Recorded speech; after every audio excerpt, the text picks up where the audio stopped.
Welcome to episode 1 from the Voice of Bulgan, a program from the countryside of Mongolia. I am Sharif Ismail. I'm Mukhid. I'm Nasa.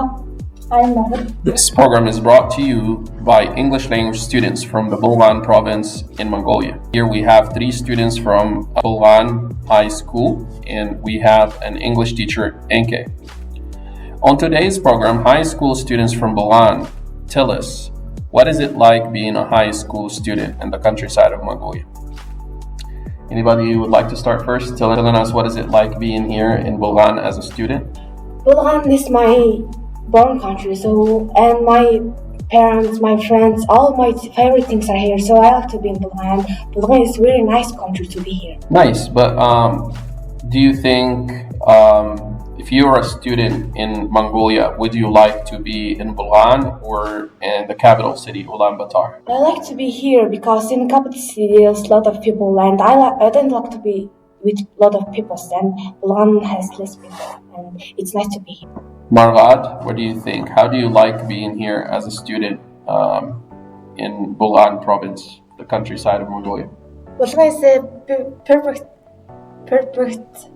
place to live and study because there are lots of fun things. Like what? Meet my friends. What about you, Evia? I don't think so. It's so boring because there's no places like coffee shop when I meet my friends, and there's no library to study. Interesting. To be honest, that's how I felt when I first came to Bulgan from the US, serving here as an English language fellow. I was coming from Houston, Texas, which has 6 million people, coming to the country of Mongolia with a population of 3 million people, and they're almost in newbie. So it was a big culture shock for me coming to a small town like Bulgan where there are no movie theaters, no coffee shops. But I'll be honest, I love it now because it's very peaceful, it's very calm. Let's check on Enke. Enke, how do you like being here in Bulgan, serving as an English language teacher? I've been working here for almost 1 year, and I really like it to be here because it's quite convenient to UB. And currently I wanted to spend more time with my family, so I don't need to go out with someone. My home is really close to my job. It only takes 3 or 4 minutes, and I have lots of time to spend with my family. Interesting. Yeah, that's what I was thinking about. When I stayed here in Bulgan, I figured that I'm saving a lot of time because in Houston, I used to commute from home to work, and it took me a long time to commute. And it was just, there was a lot of traffic. I was always stressed. But here in Bulgan, I feel very calmed down. I feel it's very peaceful. It's very laid back. And after staying for 8 months now, I actually like it. I'm going to miss this place. How did you guys learn English? How did you improve your English? How were you able to speak English like you speak English today?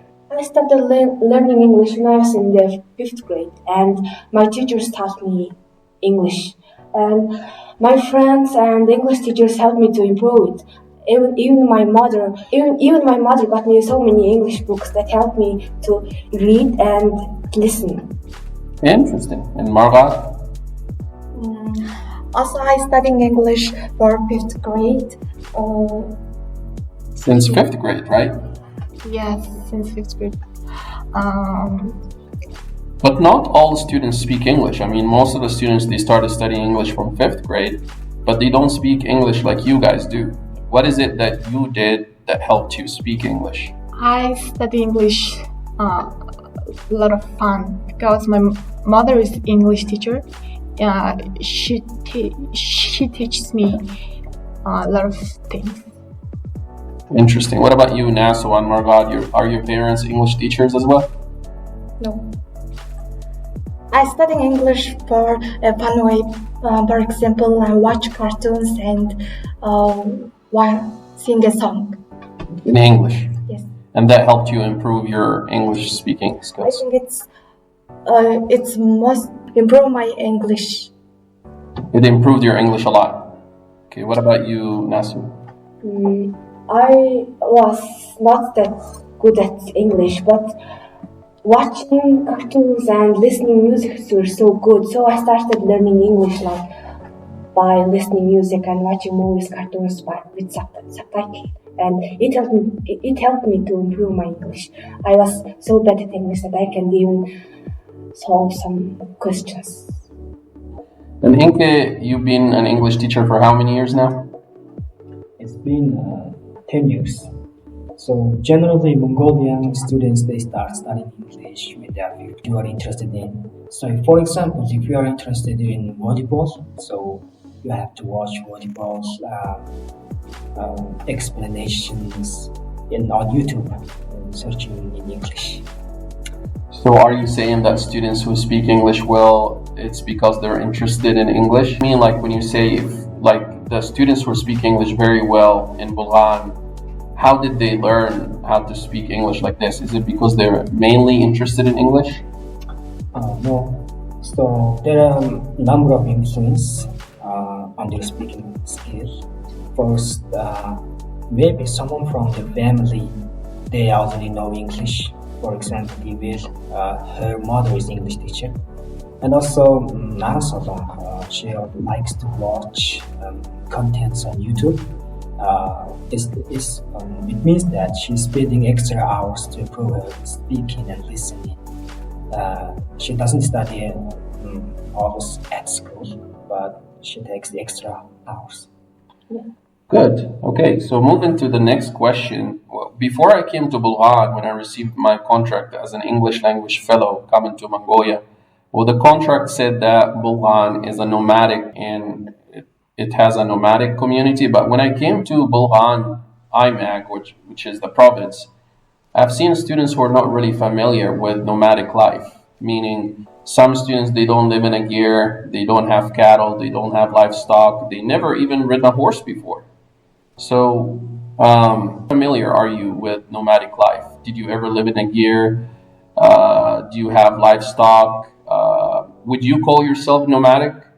Yes, I would, because my sister lives in Gir, and she always tells me that you should visit our Gir more, and you could learn about Mongolian cultures. So I always use my sister on some occasions.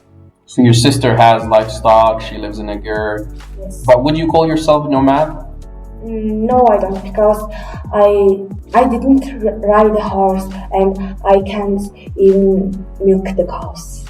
What about you guys? Would you call yourself nomads? Here is the most important thing in the countryside. Did you live in the gear before? Have you ever lived in a gear? Yes, I have. I every summer went by the countryside and lived there.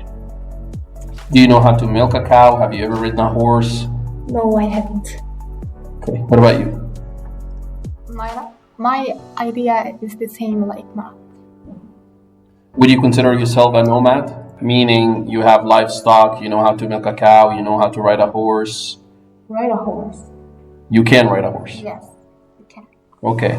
What about you, Enke? Considering you are a Mongolian English language teacher living in, you're not originally from Bulgan, you're from Erdenet, which is a bigger city, but would you consider yourself a nomad? I don't think that I am a nomad, but I know what's being a nomad. For example, and I have lived in the Gir, not for a long time, and because my relatives, they live in the Gir when I visit the countryside. They have livestock and they know how to make dairy products. They still do erg, which is Mongolian beverage, fermented mare's milk. Every summer I visit my relatives. They are nomad. And also lots of students, they are still living as a nomad, but not here in the provincial center. We have another zone. When we visit there, there are lots of sheep, horses. Yeah, you see. Interesting.